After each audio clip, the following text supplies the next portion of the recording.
홍준표 자유한국당 대선 후보가 과거 대학생 시절 약물을 사용해 성범죄를 모의했다는 사실이 전해지며 논란이 되고 있습니다. 지난 2005년 홍 후보가 쓴 자서전에 하숙집 룸메이트들과 돼지 흥분제를 사용해 성범죄를 시도했다는 내용이 담긴 겁니다.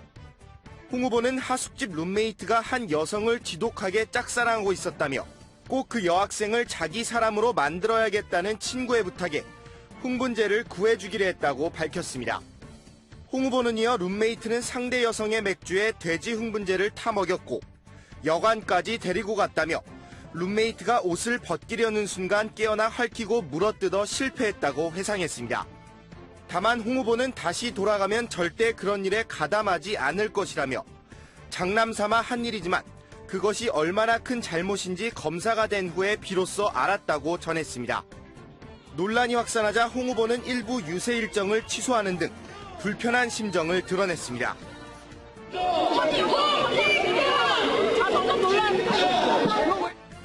이와 관련해 자유한국당 관계자는 내부적으로 입장을 정리 중이라며 상황을 심각하게 받아들이고 있다고 전했습니다.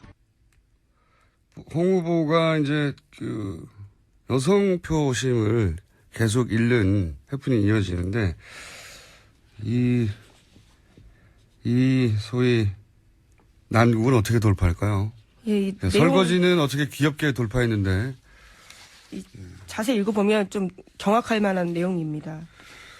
그러니까요. 본인은 그런 해프닝이 이제 과거에 있었는데 내가 그걸 잘못했다는 걸 깨달았다고 어린 시절 이야기를 한 건데 지금 이제 대권 후보가 됐으니까요. 사실 다른 나라에서도 대선 후보가 되면 뭐 중고등학교 때 쓴 글도 꺼집어내요. 대학교 쓴 어디 기구한 작은 글 꺼집어내고. 근데 이게 2005년에 발간된 에세이이기 때문에 이걸 가지고 문제 삼는 거에 대해서 뭐라고 하기 힘들고 뭐라고 이 상황을 돌파할지 지금 당장은 생각이 안 날 것 같은데요. 예. 홍 후보의 지지율을 근본적으로 흔들 것 같지는 않지만 예, 토론회에서 굉장히 난감한 질문이 나오겠네요.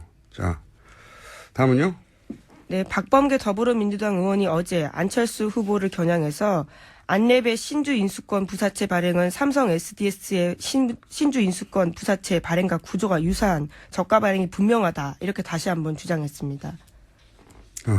BW, 안랩 BW 사안을 다시 한번 더불어민주당에서는 안 후보를 향해서 문제 제기를 했네요.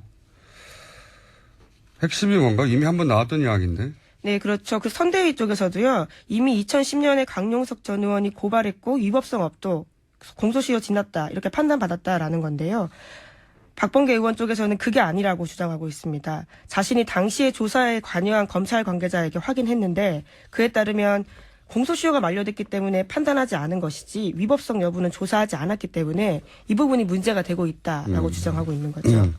그때 법적 판단을 받은 게 아니라 공소시효가 지나서 법적 판단을 받지 않았는데 법적으로 문제다. 예, 그렇죠. 애초에 이 공세는 사실 법은 문제가 없는데 도덕적으로 도의적인 차원에서 그러면 안 되는 거 아니냐라는 정도였는데 그게 아니라 법도 문제다.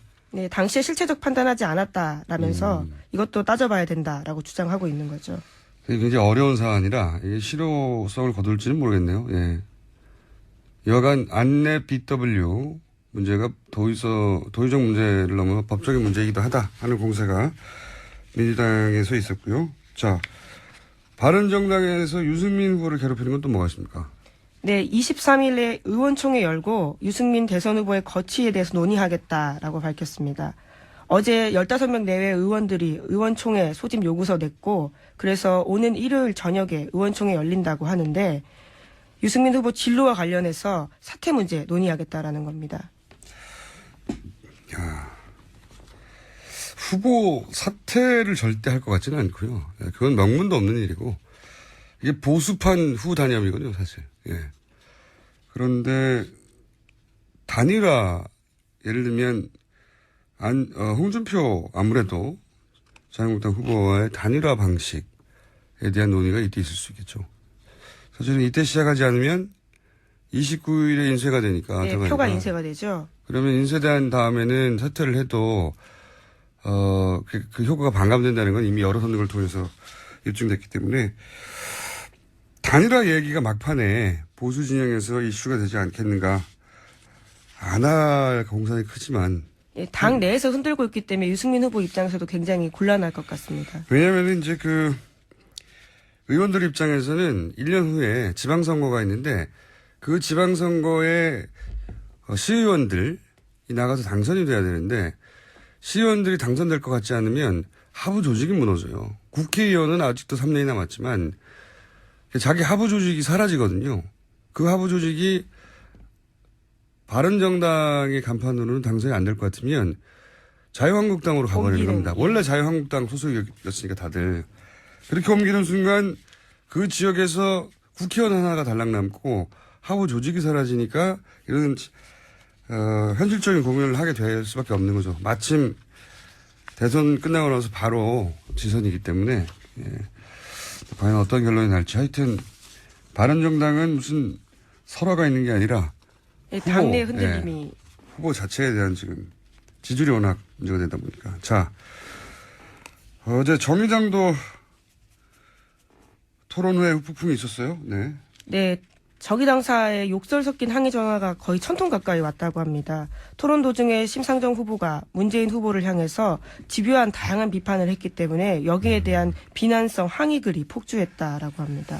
사실 어제 저희 토론 끝난 직후 아침에도 잠깐 다뤘었죠. 이렇게 될 줄은 몰랐지만, 예.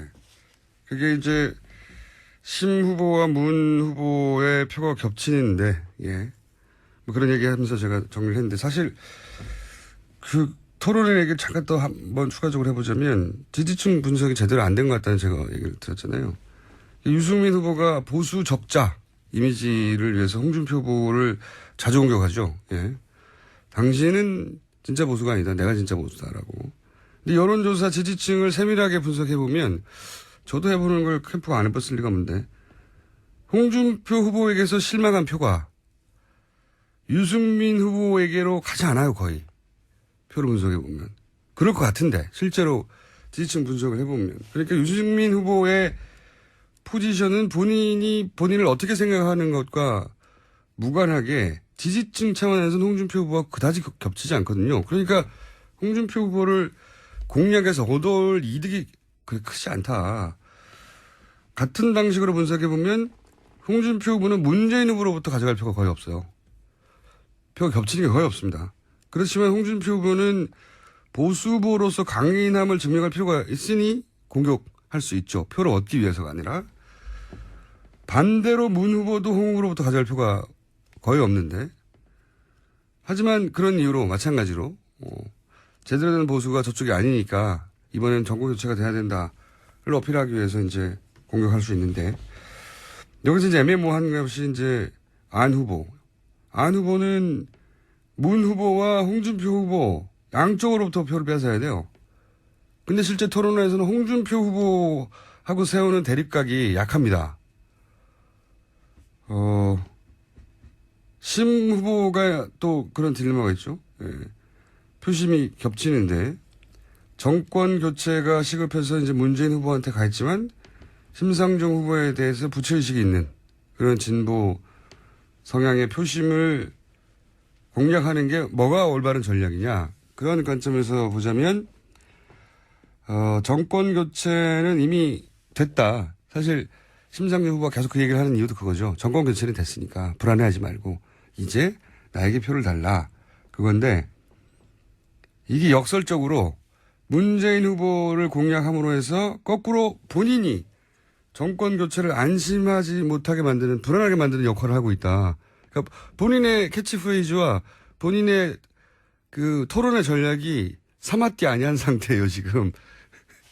예, 뭐 그럼에도 불구하고 욕설 섞인 전화나 문자 이런 것들은 문재인 후보도 지적했지만 폭력이 될 수 있기 때문에 지양하는 게 맞긴 맞습니다. 유권자를 말릴 수는 없는 거예요. 유권자를 일부러 누군가가 추동한 게 아니기 때문에 전략적인 실수가 있었다, 판단 미스가 있었다고 이제 생각이 드는 거죠. 그러니까 지지층이 환호하게 만들어야 되는데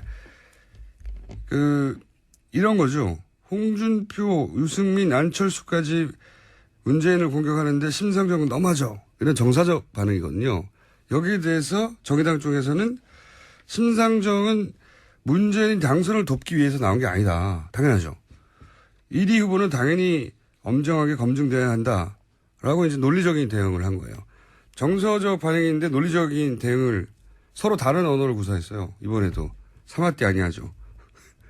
뭐 근데 정의당 입장에서는 또 정서적으로 어떻게 대응하기가 쉽지 않은 상황일 것 같고요. 이거는 결국 네. 다음 토론에서 심상정 후보가 문 후보를 제외한 그렇다고 이제 와서 문 후보를 물렁물렁하게 상대하는 것도 말이 안 되잖아요. 예, 그리고 1위 후보에 대한 비판은 사실 뭐 모든 후보들이 하는 게 맞습니다.